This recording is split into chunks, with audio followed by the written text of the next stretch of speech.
2 weeks in a row. It's fine. If you want to do it all the time, just do it. Good morning. Welcome to the Marion County Board of Commissioners meeting. It's Wednesday, May 20th, 2015. We're in the Senator Hearing Room at Courthouse Square. We'll begin our meeting with the Pledge of Allegiance, if you would join us. I pledge allegiance to the flag of the United States of America and to the republic for which it stands, one nation under God, indivisible, with liberty and justice for all. So we have a very fun first item of business. It's a presentation that we were going to do last week, but nobody told the people that we were presenting to that it was happening last week. So we are back here again this week to do it right. This is a customer service award to the Justice Court staff. And John Latimer can give us a little bit of background about what this customer service award is and how this group got selected and the marvelous work that they do. Let me sit for a minute. As you know, the board has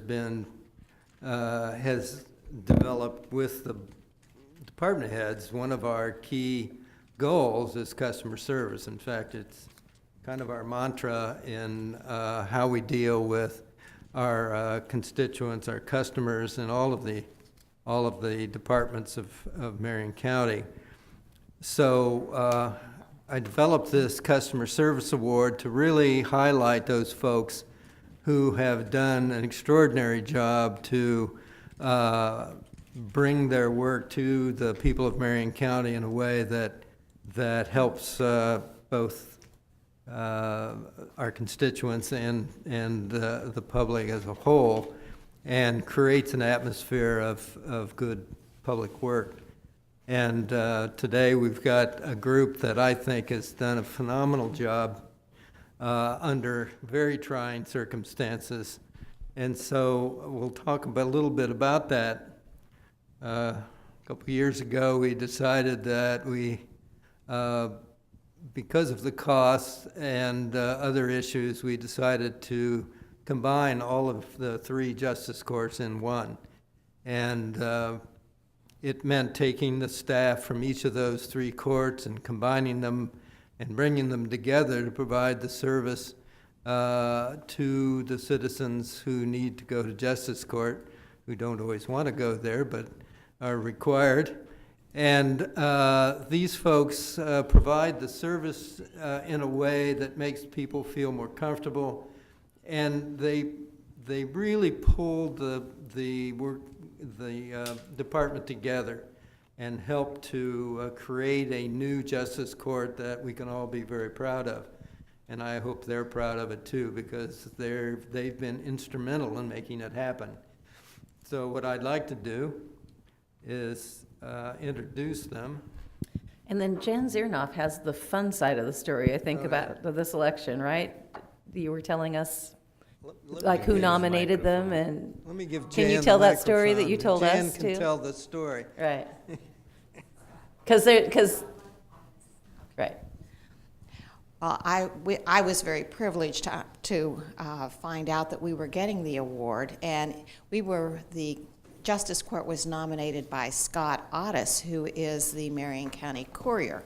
So he goes around from department to department, and I felt that he was very able to observe what was going on in each department, and I was thrilled that he decided that our department deserved that award for customer service, because he's able to see day-to-day the operations of most of the departments within Marion County. So it was an amazing, I was just really surprised and very, very pleased and very happy that Scott would take the time and the effort to do that for us. So John's absolutely right that what you've done is a mammoth job pulling these courts together. So that's the huge part of it. But the neat part of it is that it's just the day-to-day too, and how things operate and the relationships with people. And I think Scott's nomination really demonstrates that. So it's kind of on the 20,000-foot level and right on the ground that you've earned this award. I was very pleased to get Scott's nomination, because I knew how well you folks have been doing out there under very trying circumstances, moving all of your documents and furniture and coalescing as a group to make this work. As it's never easy when you come from different places and try and make a new group work together, but you've done it very well. And we and I appreciate it very much. So Jolene's going to take pictures, but let me first bring up Carmen Maya.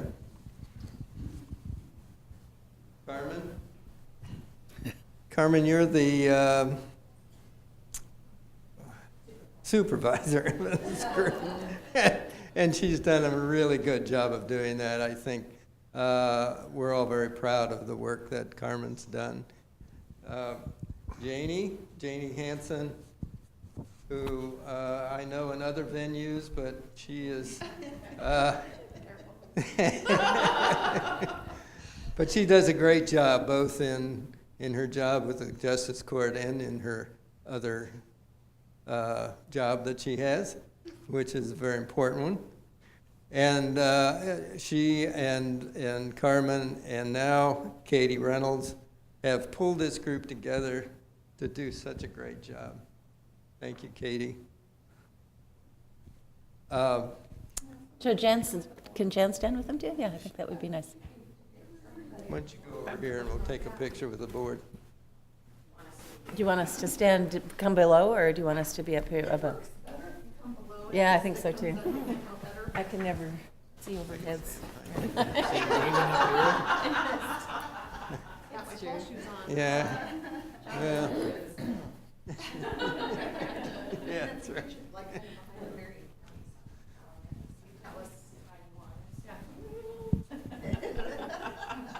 There's no marks on the floor. John.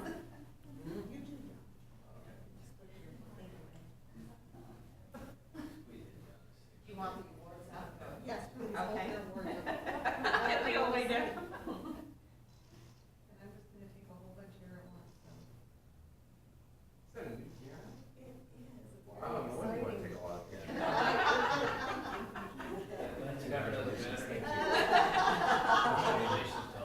Thank you.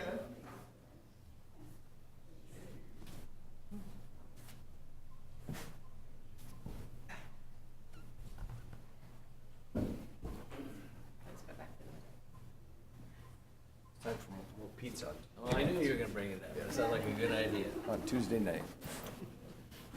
I'll go too. All right, well, that was great. Thank you, John, for Madam Chair, if I organizing might, that award. I think these folks really prove to everyone how good our employees are at Marion County. And they strive so hard to provide the services that people need, and I'm really proud of them. Thank you all. So we'll move now into public comment, and there is no one signed up for public comment. You want to make a public comment? No. Okay, no, all right. So we'll go to our consent calendar, and Commissioner Brentano says it's his turn for the Yes, consent it calendar. is. This is term every time. It's not about us. Madam Chair, I'd like to make a motion to approve the consent calendar this morning. And that includes under Board of Commissioners, OLCC application with the recommended approval for Alice Wine Company LLC in Silverton. Business Services Human Resources approve a recommendation to establish a juvenile relief worker classification number 153, 56, and 57. Public Works approve amendment number 1 to the Public Improvement Agreement with Albino Holdings to retroactively reinstate the agreement and add $680,636 for the application of emulsified oils in the chip sealing program. And Treasurer approve an order distributing revenues from ORS Chapter 530 Timberlands. I'll second the motion. Okay, we have a motion and a second to approve these items. Those in favor say aye.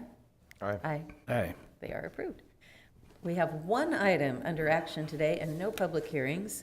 So this is under Business Services. Consider approval of the Public Improvement Agreement with Hydrotemp Mechanical for $1,019,135 to remediate the county jail HVAC system. And we have Colleen Coons-Chaffins and Camber Schlag.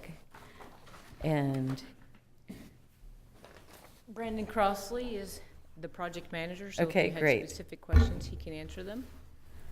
So you can all introduce yourselves too, so if you would like. So- Good morning, Commissioners. Colleen Coons-Chafin's Business Services Director. Good morning, Camber Schlag, Contracts and Procurement Manager in Finance.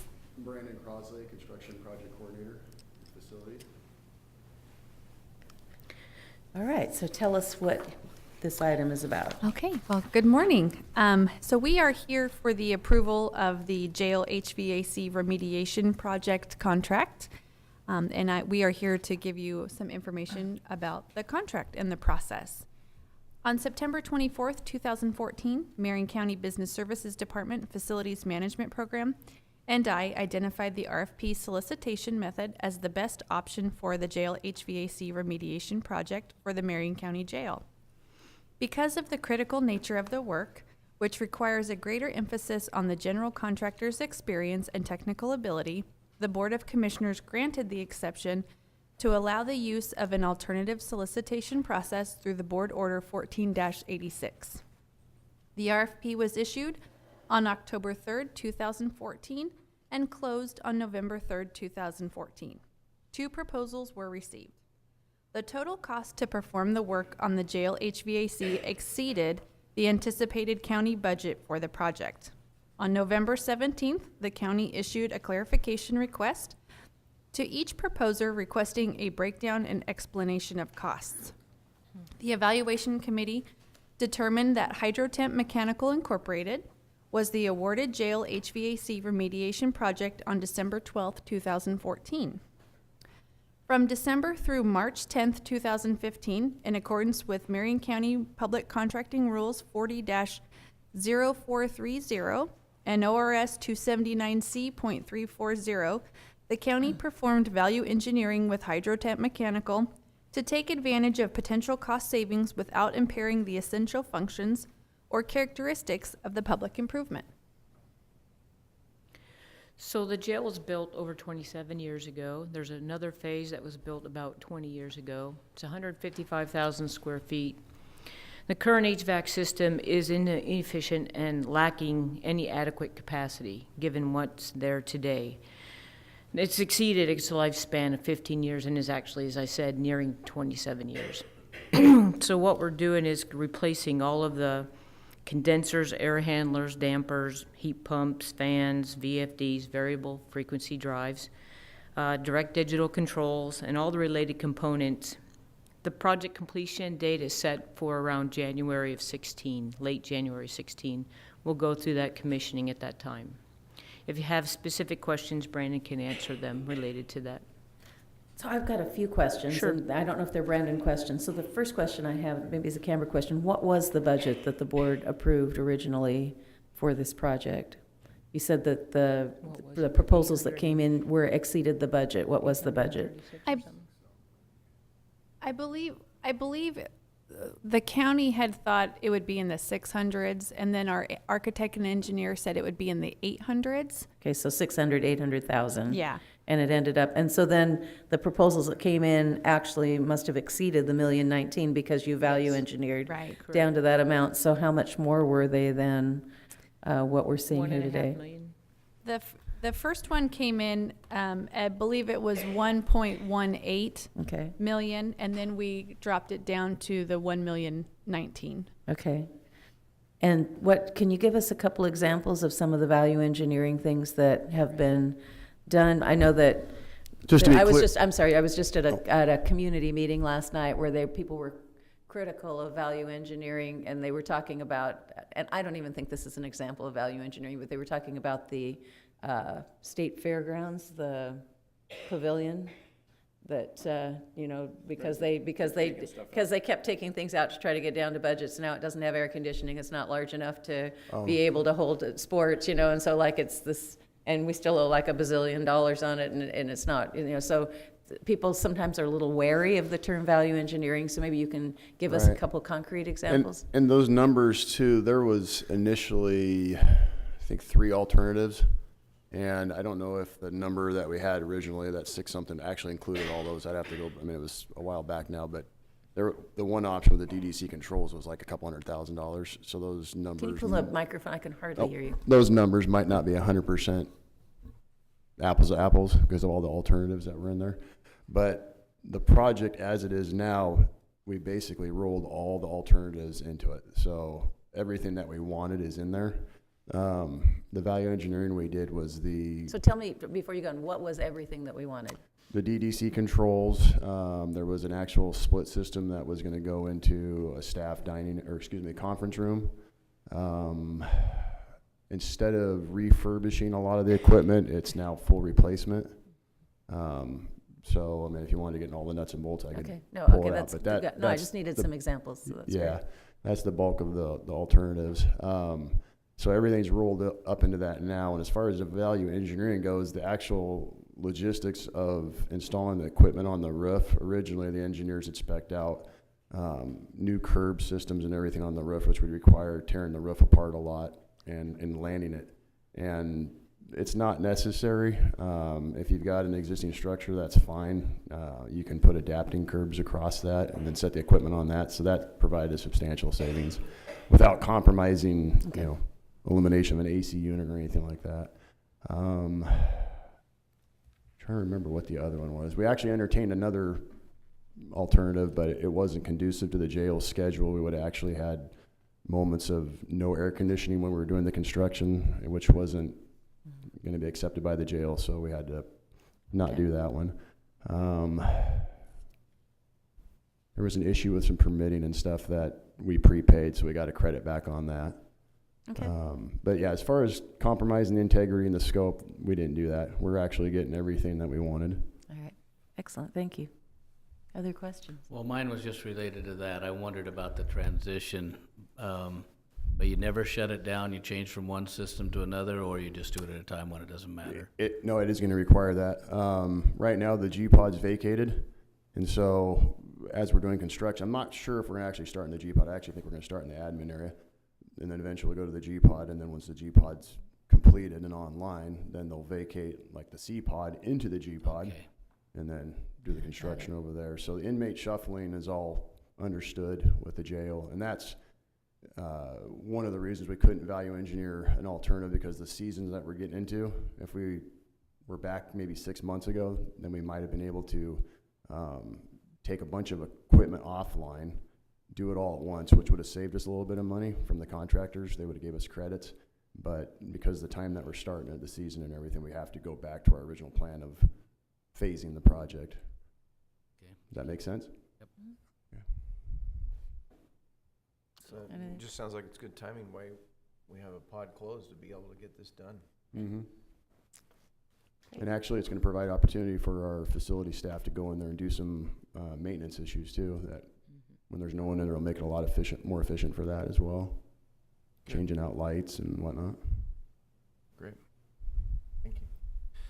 So, Madam Chair, I will move approval of public improvement agreement with HydroTemp Mechanical for $1,019,135 to remediate the county jail HVAC system.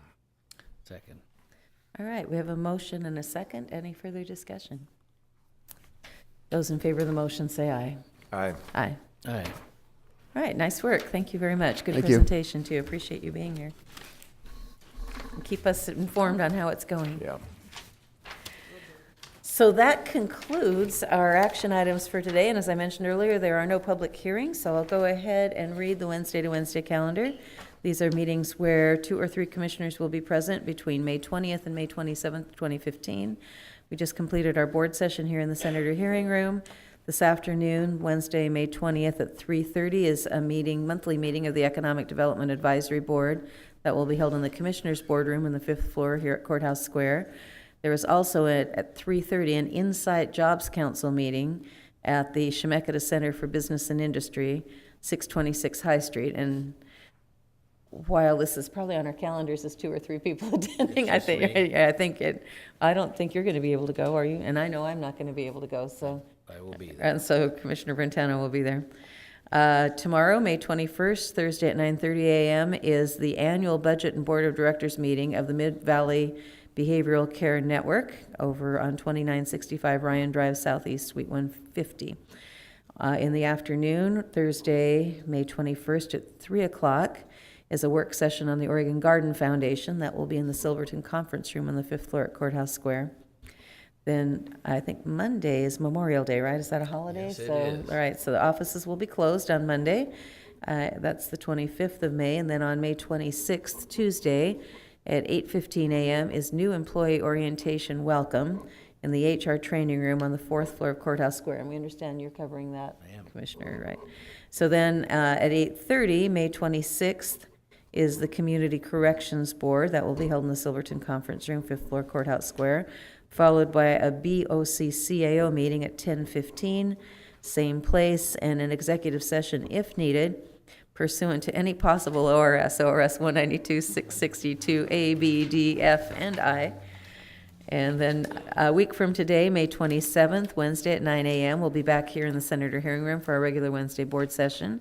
And then that afternoon at 2:30 will be a taping over at the Capitol Community Television Studios on 575 Trade Street Southeast of a new program that we're working on called Marion County Today. And the topic will be, ba-bam, the big toy. Well, that's in Kaiser, isn't it? It is, but it's a regional park. So, if I could, that was a pretty big day yesterday with elections, and of course, the extension measure was, I think, our interest, certainly my biggest interest, and overwhelming support. So, maybe there just is support for that, but certainly a well-run campaign and tried to address everything. I wouldn't have known if you failed, then what else you could do is how I left that. And so I'm pretty happy about that. Polk County passing theirs is important to us and bleed over that sort of thing. Excuse me. I'm happy they'll be adequately funded and staffed, but Detroit is another issue, and I'll turn to Commissioner Cameron. That was a surprise. Well, I mean, not really, it's not a surprise. I mean, it failed the last time, failed this time. It's unfortunate, you know, we're just not gonna have the But when we go, protection. when we go up there, there's just obvious need. They clamor for more patrols and presence, and it's just, I know, how do you fund it? Huh? Well, I think the, as I said to somebody, I think I said to John today, I think it's one of those things that the people up there are really struggling with their incomes, and, you know, they don't want to see, the majority don't want to see additional tax burden. And it's like many things we're facing in the county. We continue to have federal and state resources pulled. Meanwhile, we have one of the biggest budgets ever at the,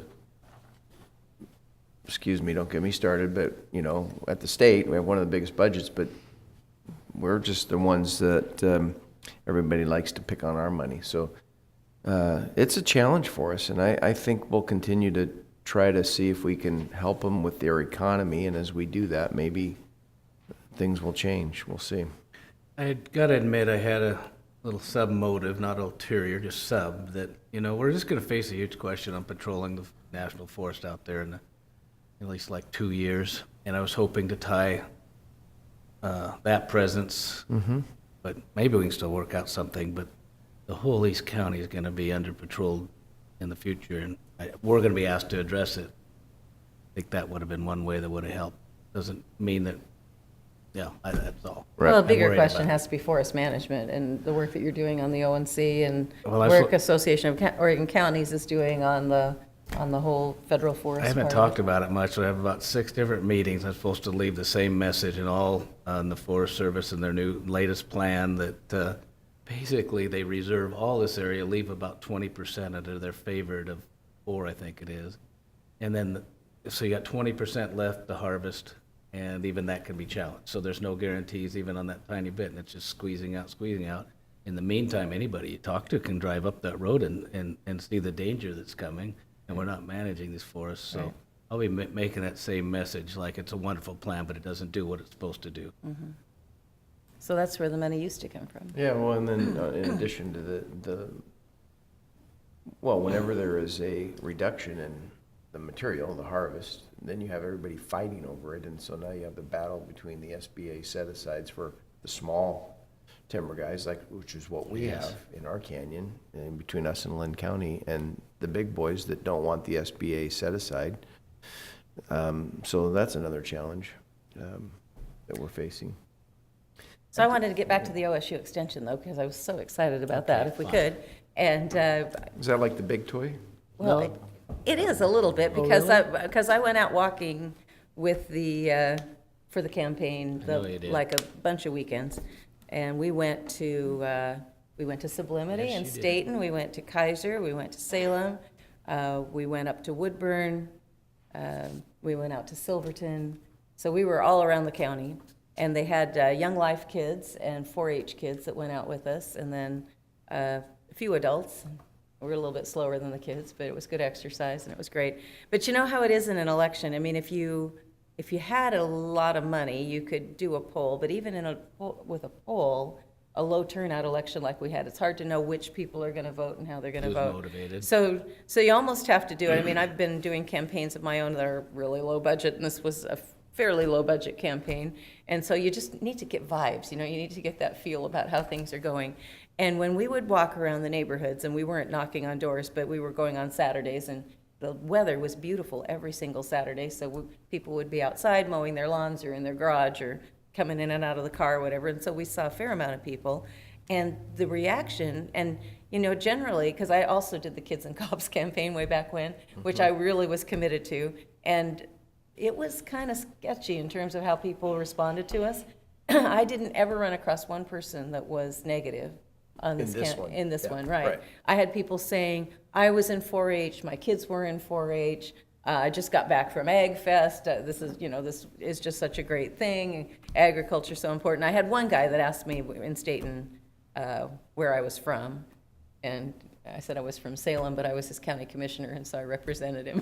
Kind of diffused that, and then we talked about the issues. It's a good save, but anyway, that was the only one that was even halfway kind of skeptical, and so really had a good feel about this, almost to the point where I thought, wow, is this vibe, real? And then when I looked at the numbers last night, it was like, oh my gosh, 72% in favor? That's unreal. It'll be interesting to go back and look, now that we're talking about elections, and it'll be interesting to see how that did in Detroit. Did that pass in Yeah. Detroit? Why the public safety? Because it was only a nickel. Yeah. And it was for kids, and for the farms and the agriculture. It'll be interesting to see in some of those isolated areas. Well, yeah, it's a good thing. Yesterday I met with the chief of Aurora Fire District. Then I went down to Jervis and I met with the mayor and her city manager, and they're talking about what can they do for, and I've got a whole bunch of notes here. I'm going to try to follow up from what can they do for their kids in youth. They had two issues. One was an ODOT transportation issue, and I'll go over that with I know what the issue, it's the same issue, right? About the slowing down before the school? No. This is a commercial piece of property Oh, okay, they all want right, to all figure right, out how all they right. can get access Okay. to for economic development, which is a Okay. good thing. But the other issue was their kids and their youth and the summer programs and how to help, get them, when we talked about what Almsville does, and this will be something that could help, to have the 4-H and the Right. volunteers and things, but. They used to get funding through the county for that. Right. When the Children and commission had families. money, right, Yeah, exactly. children and families, we Yeah. talked about that, so. We just had that it's- discussion. It's one of those issues that, again, over in that building has changed what we do. And it's affecting the little town of Jervis, which, by the way, has a nice city hall. It's the first time I'd been into there. Beautiful city hall, yeah. We Yeah, had our nice board city hall. session Yeah. there when. Couple we went years around. ago? Yeah, Yeah. which reminds me, we still need to go around the county, so trying to figure out when we're So, gonna do that. yeah, it was a good afternoon of getting to know some people that I hadn't met before, or actually met, but never sat down and listened to what some of their issues are and see how we can help. So, Very good. Well, anything else? Nothing that's troubling me, so I guess that's a happy time. lots going on, Yeah. yeah. Well, and we do need to say, in case someone from that building happens to be watching this, and they do sometimes late at night if they're flipping channels, I've heard them tell. Now, maybe not so much We now need that to thank them everything's for on some of the HD. things that are Right, getting done. exactly. We had Yeah. House Bill 3194 Day, Justice Reinvestment Day last week, and I keep our fingers crossed, but I think the number's going to be a bigger number than in the co-chair's Yeah. budget now that the revenue forecast is up. Rep- And that would be Representative- very positive for counties. Representative Evans last night when I was there repeated the number that we would like, and that was from 3 weeks ago, so at least he had the number in his head. Well, they're talking 53 now. Right, Yeah. Right. Which, And it was like 31. I mean, 20. He said to me, he goes, it was 58 in the governor's, Kitzhopper's original budget, and he said, would 53 be okay? And I said, that would be wonderful. Yeah. Right. Well, actually, Criminal Right. Justice Commission has recalculated the savings, and that's their number now, too, Okay. is 53. So we're all on the same number, Right. which is really good. And our flashing lights bill, we got that done over there. We're still working on the Airport Connect issue. I met with the majority leader last night and talked about that, and she gave me some advice on how to go forward on that. So that would help the whole state. So we've got some issues over there Yeah. that we're working Yeah. on. Yeah. All right. So if there isn't, Well, it was nice that we could think of something positive. I really couldn't. I was anxious to hear what you came up with, but good. Good. Yeah. They're helping us all they can. and then there's always the big two. That's I'm positive. not going to say it. All right, so with that, we will adjourn.